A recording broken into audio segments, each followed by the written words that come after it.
Today I want to tell you about how last week I ran in a 10K with a fractured elbow and set my personal record. But right before I get into that, I want to tell you why it was so important for me to run in this race. Now, I started running consistently in 2024. I signed up for my first event just to get more active and have like a goal, something I needed to train for.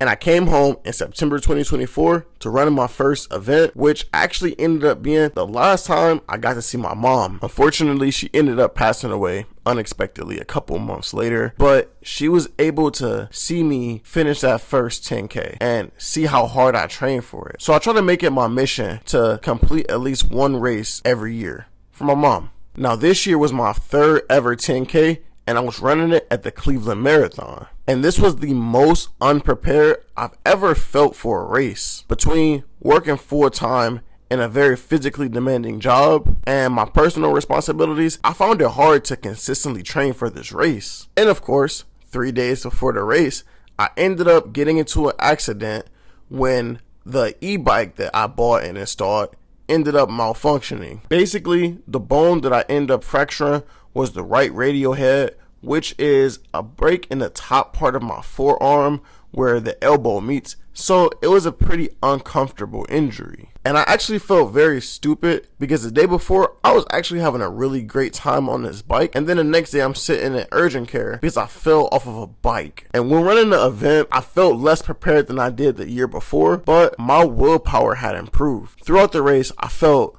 very fatigued. I felt like I was woefully unprepared compared to last year, but I just kept on pushing. And I want to say around mile 3.5, I told myself something I haven't told myself in a very long time. I said that I believe in myself. I just kept on pushing. I kept on running, and I kept telling myself, I can do this.